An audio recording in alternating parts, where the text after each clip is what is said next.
Pika Maceo. Ada apa? Kamu mau kemana, Rin? Sapa Julian dan langsung keluar dari mobil menghampiri Rinjani. Rinjani menatap Julian dengan wajah sedih. Dia memang hanya bermimpi, tapi entah kenapa mimpi itu terasa begitu nyata. Rinjani tak kuasa membayangkan jika apa yang ia impikan adalah situasi nyata yang Julian alami. Bermain gila dengan Keira, itu adalah salah satu hal menakutkan sekali bagi Rinjani. Rin, Bibi juga nggak tahu, nak. Kayaknya Rin baru aja mimpi deh. Bisik Henny pada Julian. Kita masuk yuk, di sini dingin, kasihan juga Baby Al ditinggal sendiri, ayo. Ajak Julian lalu meraih tangan Rinjani untuk turun dari motor matiknya. Rinjani masih terjebak di dalam ketakutan, tapi ia juga sadar kalau dirinya terlalu berlebihan. Rin, ayolah. Bujuk Julian lagi. Baiklah, Rinjani rasa dia harus menceritakan soal mimpi buruk itu pada Julian. Karena malu, Rinjani juga hanya ingin menceritakannya empat mata saja dengan Julian. Setelah dibujuk dan hatinya sedikit lebih tenang, Rinjani pun akhirnya mau diajak masuk ke dalam rumah. Julian memapahnya agar bisa berjalan dengan stabil.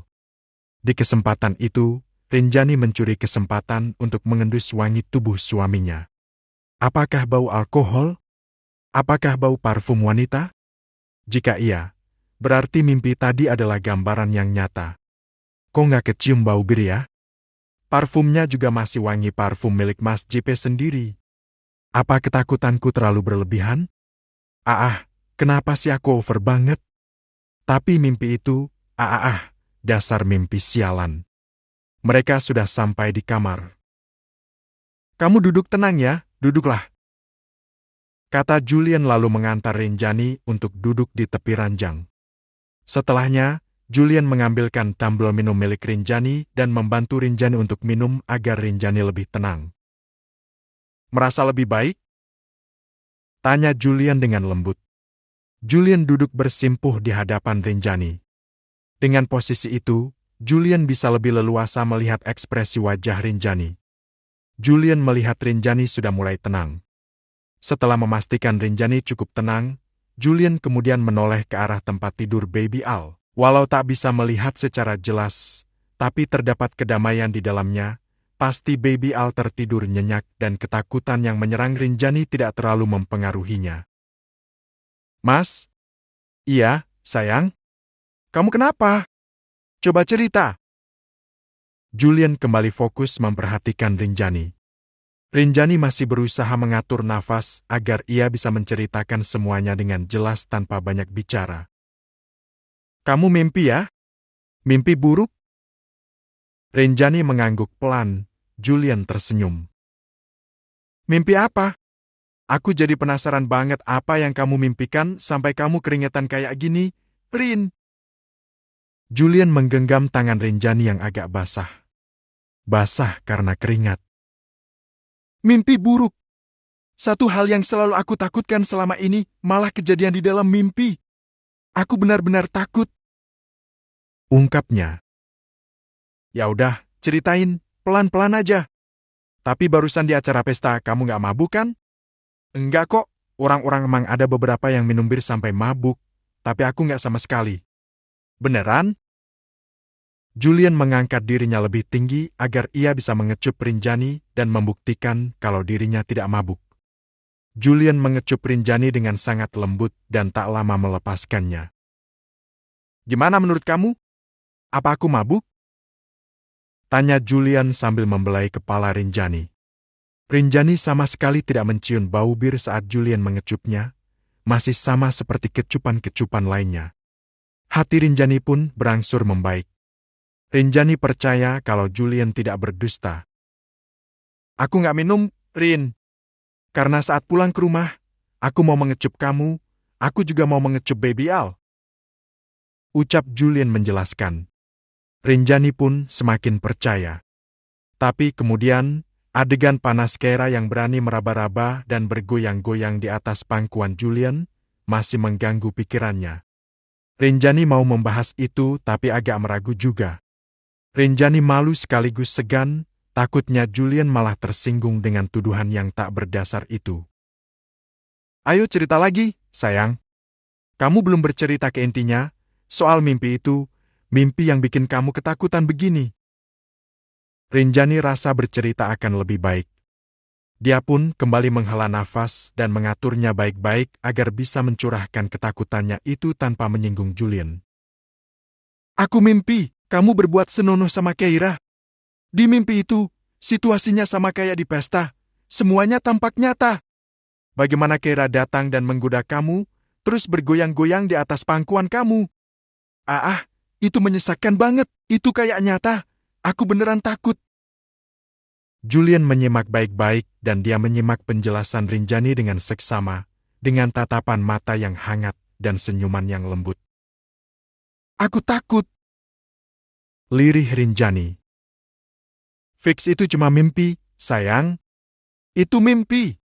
Gak ada kejadian seperti yang kamu lihat di dalam mimpi. Begitu sampai di aula, waduh emang udah nyiapin setting pesta yang cukup meriah. Aku juga tersanjung karena pesta itu salah satunya didedikasikan buat aku.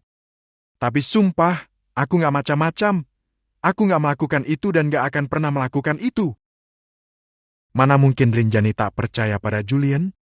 Mana mungkin Rinjani lebih percaya pada mimpi daripada kepada suami yang telah teruji kesetiaannya? Maafin aku, Mas. Ucap Rinjani penuh sesal. Kok minta maaf? Justru aku yang harus minta maaf, aku udah bikin kamu cemas. Tapi percayalah, aku gak akan mengkhianati kamu. Rinjani mengangguk pasti, Julian mengubah posisi, dia berdiri dan hendak pindah duduk ke samping Rinjani, tapi belum sempat duduk, Rinjani langsung memeluknya saat Julian masih berdiri. Tanpa kata, Rinjani memeluk erat pinggang suaminya, Julian pun mengerti, tampaknya mimpi buruk itu sudah cukup banyak mempengaruhi istrinya.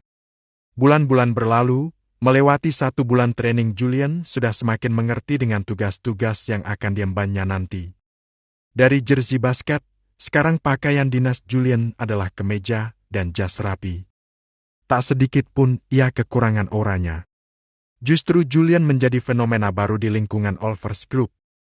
Dia sangat tampan, gagah, mantan atlet dan full karismatik.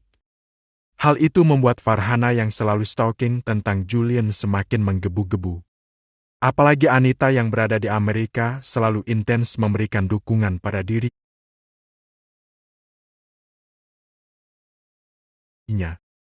Hanya saja, Farhana juga sudah mulai sibuk lagi menjalani pekerjaannya sebagai bisnis konsulor di sebuah perusahaan digital yang menaunginya. Dia lebih sering pergi ke kantor yang di Singapura sehingga tak menampakkan batang hidung sampai berbulan-bulan dan membuat rumah tangga Rinjani tetap adem ayem. Mas, nanti siang kamu mau dibawain makan siang nggak? Tawari Rinjani yang pagi ini begitu hektik menyiapkan sarapan di dapur.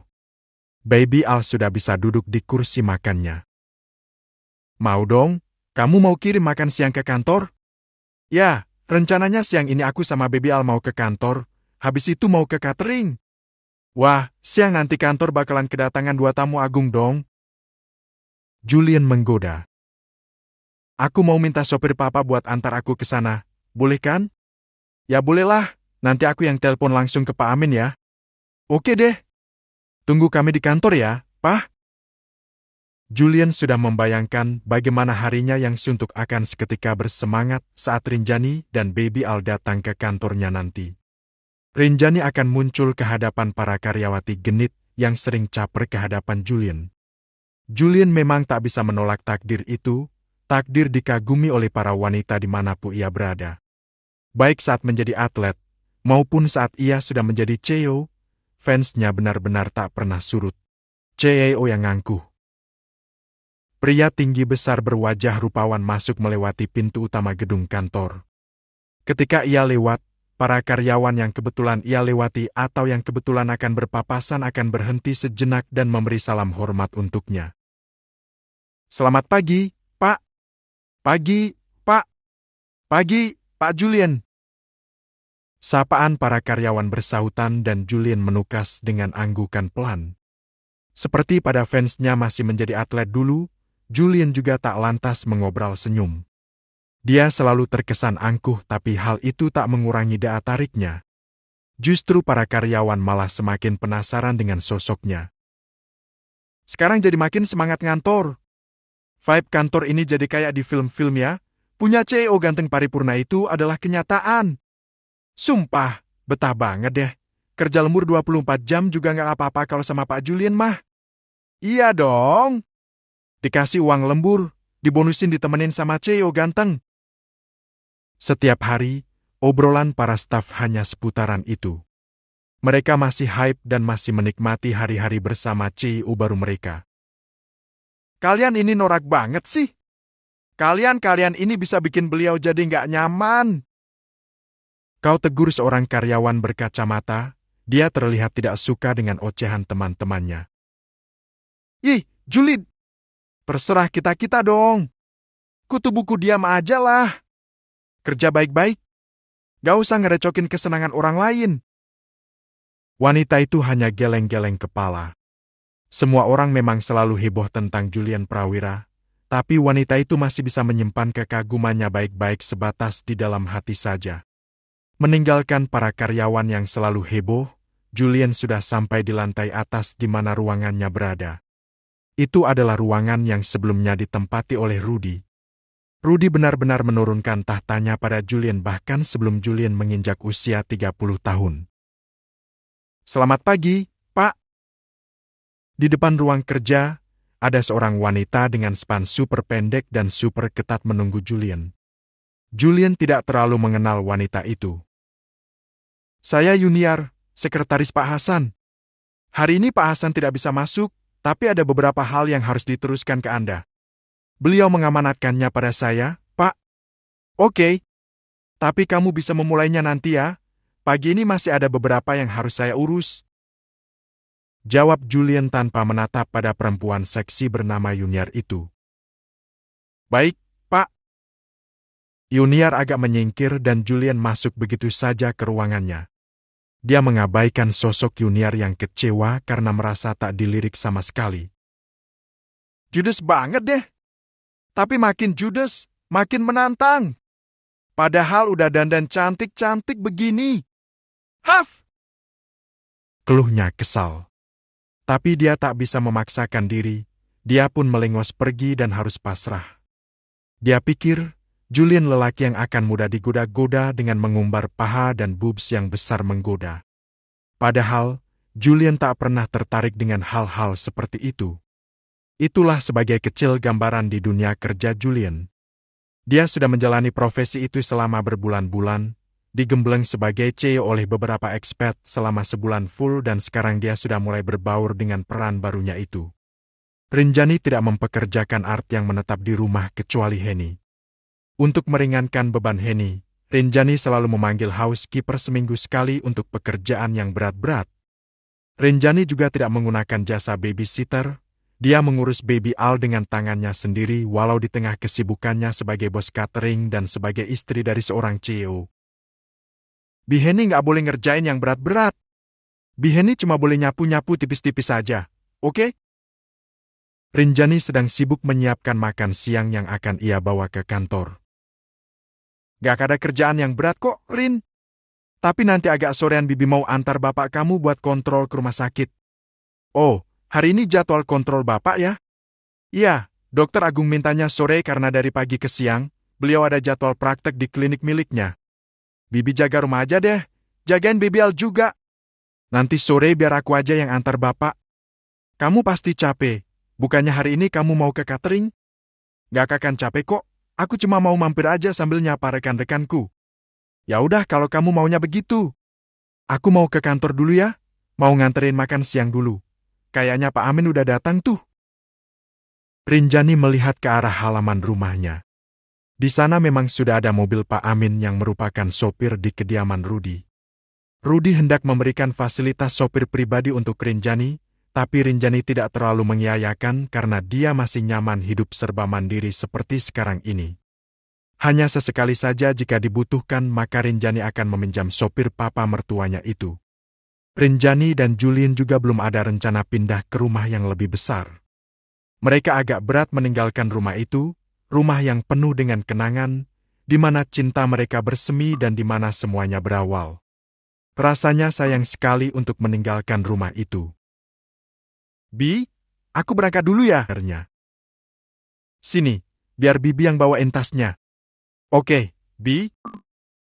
Sementara Henny membawakan tas bekal, Rinjani mendorong stroller baby Al dan Pak Amin sudah siap menunggu di halaman rumah. Tak sabar rasanya ingin segera sampai di kantor. Rinjani sedang menikmati kebanggaannya menjadi istri CEO perusahaan besar setelah selesai menjadi istri dari seorang atlet yang hebat. Kebanggaan menjadi istri seorang Julian Prawira memang tak ada habisnya. Sesampainya di gedung kantor, Rinjani tak membutuhkan siapapun untuk membantu. Dia mendorong stroller baby Al dengan tangannya sendiri, dia juga menenteng tas berisi makan siang untuk suaminya. Menjadi pusat perhatian sudah pasti. Tapi banyak orang yang mencibir dan menyayangkan Rinjani menjadi istrinya Julian. Biasa banget. Gak ada menarik-menariknya. Kurang cocoklah buat Pak Julian. Pak Julian itu bisa memilih yang lebih wah. Yang pakai barang-barang mahal. Ini apaan? Gaya istrinya Pak Julian sama sekali gak mencerminkan sebagai istri seorang CEO. Iya ya, kalau kayak gini sih, udah bisa dipastikan kalau Pak Julian bakalan punya simpanan. Yakin deh. Beruntung Rinjani tidak mendengar suara-suara sumbang itu. Rinjani memang selalu tampil apa adanya dirinya. Dia cantik tanpa harus memakai pakaian atau tas atau sepatu branded seharga ratusan juta. Rinjani memakai barang yang menurutnya nyaman, tapi pandangan para karyawan beda lagi. Bagi mereka, yang cantik itu adalah wanita yang memakai barang-barang mahal. Belum sempat Rinjani masuk ke kabin lift khusus yang ada di salah satu sudut lobi, Julian malah lebih dulu turun dan menyambut kedatangan anak dan istrinya. Ketika pintu lift terbuka, Julian muncul dan dia begitu senang mendapati istri dan babynya sudah standby menunggu. Nah, ini papa. Sambut Rinjani. Julian yang terkenal dingin, judes dan angkuh langsung kelihatan meleleh saat bertemu anak dan istrinya. Hal itu pun mematahkan cibiran para karyawan yang ada di lobi kantor yang mengatakan kalau Rinjani tak pantas untuk Julian. Dendam yang tak mendasar. Akhirnya kalian datang juga. Sambut Julian.